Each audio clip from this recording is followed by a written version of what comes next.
क्या होगा अगर सिर्फ 1 सेकंड के लिए अर्थ रुक जाता है अपनी जगह पे? यानी कि सिर्फ 1 सेकंड के लिए अर्थ जो रोटेट कर रहा है वो रुक जाए एंड 1 सेकंड बाद वापस मूव करने लग जाए।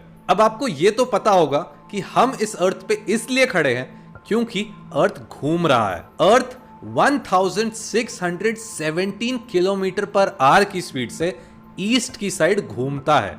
एंड आप सोचिए कि अगर वो रुक जाए तो आपके साथ क्या होगा। जिस सेकंड अर्थ रुकेगा आप सिर्फ गिरेंगे नहीं, अर्थ की जो विंड होगी वो 1760 किलोमीटर पर आवर की स्पीड से ईस्ट साइड जाएगी और इसके ईस्ट साइड जाने की वजह से आप भी उसके साथ उड़ जाएंगे।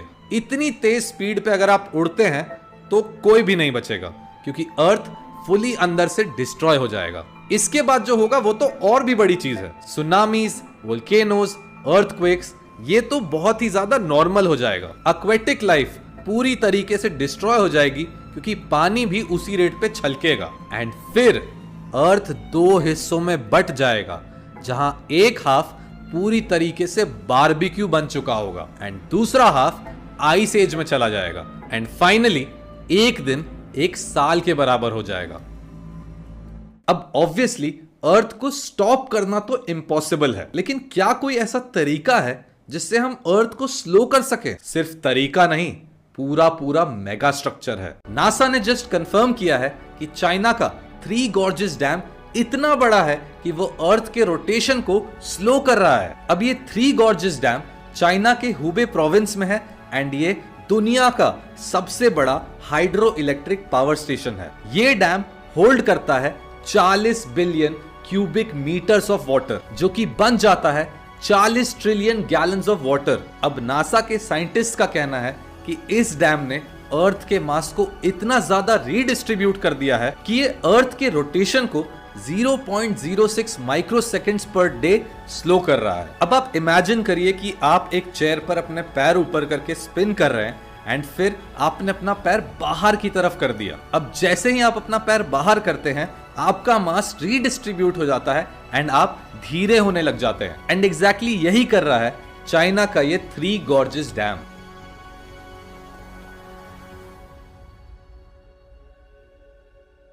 अब चाइना का ये डैम अर्थ को बहुत ही माइन्यूटली स्लो तो कर रहा है, लेकिन क्या इसके अलावा और भी ऐसे मेगा स्ट्रक्चर्स हैं जो अर्थ को स्लो कर रहे हैं? अब सऊदी अरेबिया का नियोम प्रोजेक्ट, जिसको द लाइन बुलाया जाता है, और दुबई का पाम जुमेरा सिर्फ इंजीनियरिंग मार्वल्स नहीं है, ये धरती की घूमने की स्पीड को अफेक्ट कर रहे हैं। बिल्कुल ही सही सुना आपने। इंसान के बनाए हुए क्रिएशंस, इंसान के बनाए हुए मेगा स्ट्रक्चर्स अर्थ के रोटेशन को स्लो कर रहे हैं, बहुत ही माइन्यूटली लेकिन मेजरेबल वे में। सबसे पहले बात करते हैं सऊदी अरेबिया के नियोम प्रोजेक्ट की, जिसको द लाइन के नाम से भी जाना जाता है। ये एक ऐसा शहर है जो सिर्फ 200 मीटर वाइड होगा लेकिन 170 किलोमीटर लंबा होगा। एंड सबसे बड़ी बात, ये पूरा शहर एक सिंगल लाइन में होगा, ग्लास वॉल्स से covered, AI driven and 0 carbon footprint के साथ। इस प्रोजेक्ट में giga tons of material use हो रहा है। कंक्रीट, स्टील, ग्लास, ये सब कुछ एक स्ट्रेट लाइन में हमारी धरती के ऊपर प्रेशर डाल रहा है। एंड जब इतना ज्यादा वजन एक लीनियर स्ट्रिप में एक ही जगह पर लगता है तो अर्थ के मास डिस्ट्रीब्यूशन में हल्के से चेंजेस आ जाते हैं। एंड इसी वजह से सऊदी अरेबिया का NEOM project, which is the line, earth के रोटेशन को स्लो कर रहा है। अब क्या दुबई का पाम जुमेरा भी अर्थ के रोटेशन को स्लो कर रहा है? इसीलिए अब बात करते हैं दुबई के पाम जुमेरा की। एक ऐसा आर्टिफिशियल आइलैंड जो स्पेस से भी दिखता है। ये पूरा आइलैंड एक रिक्लेम्ड लैंड पर बना हुआ है, मतलब समुद्र के अंदर मिट्टी, पत्थर और कंक्रीट डालकर इस जगह को पूरी तरीके से शेप किया गया है एंड इसी तरीके से एक नई जमीन बनाई गई।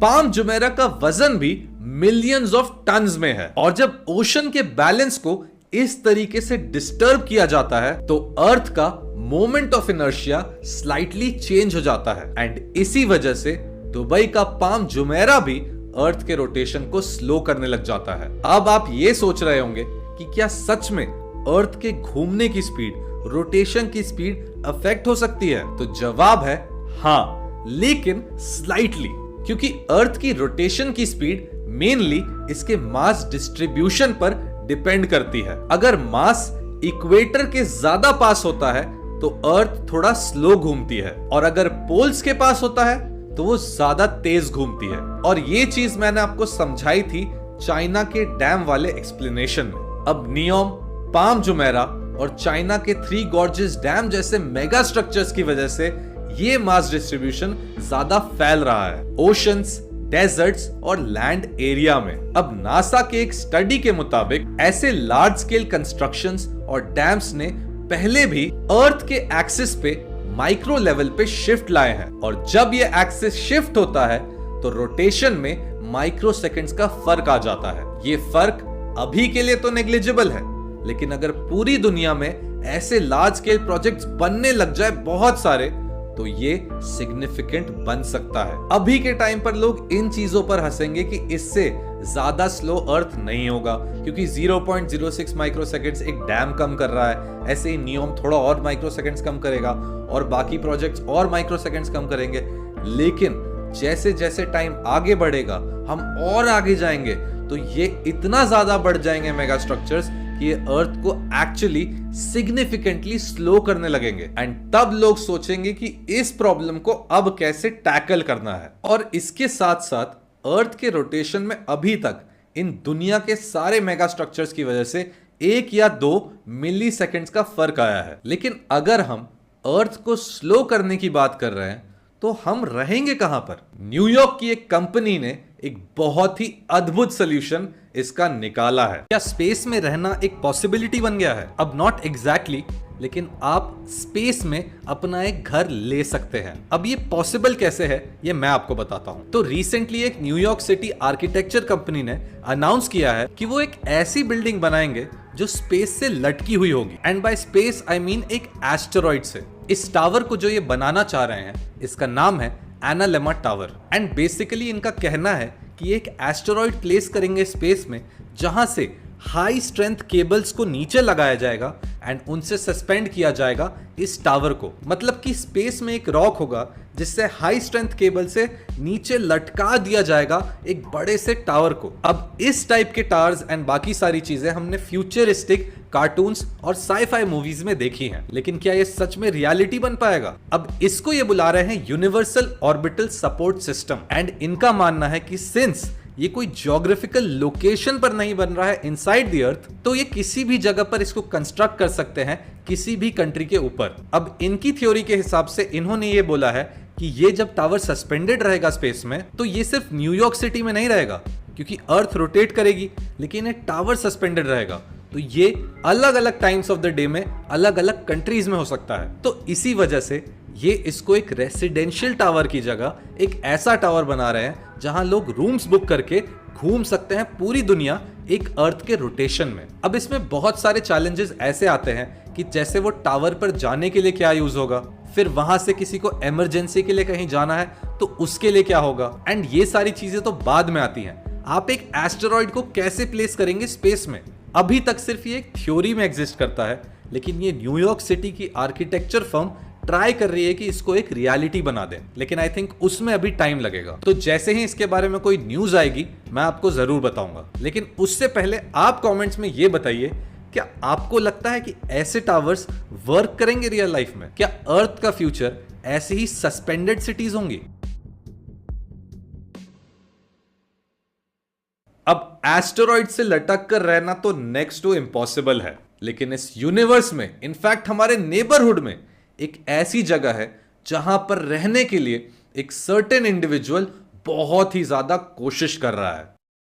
क्या मार्स पर रहना पॉसिबल है? सोचिए आप एक दिन मार्स पर हो, लाल मिट्टी के बीच, किसी भी टाइप का हेलमेट पहने बिना ओपन में आप सांस ले पा रहे हो। लेकिन क्या यह सपना कभी रियलिटी बन सकता है? मार्स यानी मंगल अर्थ से 22 करोड़ किलोमीटर दूर है।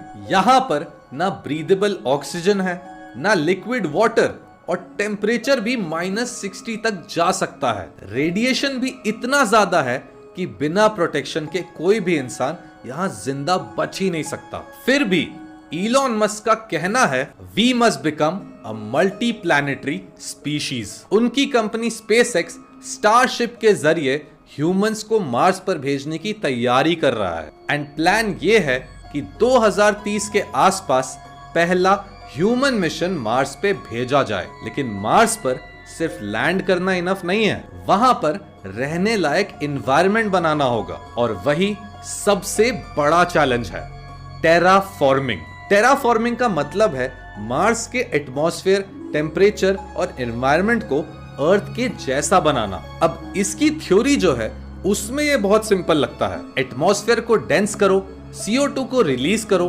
टेम्परेचर बढ़ाओ और ऑक्सीजन को ग्रो होने दो। लेकिन प्रैक्टिकली ये इम्पॉसिबल है। अब मार्स का मैग्नेटिक फील्ड मिसिंग है जो रेडिएशन से हमें प्रोटेक्शन देता। ग्रेविटी बहुत कम है जिसकी वजह से एटमॉस्फेयर को रोकना बहुत ही ज्यादा मुश्किल हो जाएगा और जितनी एनर्जी और टाइम लगेगा मार्स को टेराफॉर्म करने में वो हजारों साल तक का प्रोसेस हो सकता है। इलॉन मस्क ये सजेस्ट करते हैं कि मार्स के जो दोनों पोल्स हैं उन पे हम न्यूक्लियर बॉम्ब्स डाल दें एंड इसकी वजह से टेम्परेचर बहुत ज्यादा बढ़ जाएगा। लेकिन ये तरीका बहुत ही ज्यादा रिस्की और कंट्रोवर्शियल है। तो हाँ, मार्स पर रहना तो पॉसिबल है लेकिन फुल टेराफॉर्मिंग ये नेक्स्ट टू इम्पॉसिबल है। लेकिन कोई अगर इस चीज को सच बनाने के पीछे पड़ा हुआ है तो वो इलॉन मस्क है एंड कर भी वही सकते हैं।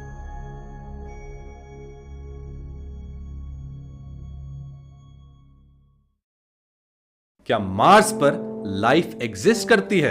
आज मार्स एक सुनसान, ठंडा और लाल प्लैनेट है, लेकिन क्या आप जानते हैं कि बहुत सालों पहले ये प्लैनेट बिल्कुल अर्थ जैसा था। साइंटिस्ट का मानना यह है कि मार्स पर पहले रिवर्स, लेक्स और इवन ओशंस थे। वहां का एटमॉस्फेयर ज्यादा डेंस था और टेम्परेचर भी लाइफ फ्रेंडली था। नासा के रोवर्स ने ऐसे पैटर्न्स और मिनरल्स डिस्कवर किए हैं जो सिर्फ पानी के कांटेक्ट से ही बनते हैं। तो सवाल ये उठता है कि क्या मार्स पर कभी जिंदगी थी, शायद से माइक्रोस्कोपिक ऑर्गेनिजम्स या कुछ ऐसा जो इंसान के समझ से भी परे हो। फिर अचानक से एक दिन मार्स का मैग्नेटिक फील्ड खत्म हो गया, एटमॉस्फेयर उड़ गया एंड सब कुछ ठंडा, सुनसान और लाल पड़ गया। लेकिन यहाँ पर एक और मिस्ट्री है, कुछ साइंस, कुछ पैटर्न्स जो मार्स की जमीन के नीचे छुपे हैं, जो ये कह रहे हैं कि कुछ ना कुछ आज भी मार्स पर जिंदा है और कहानी यहीं से शुरू होती है।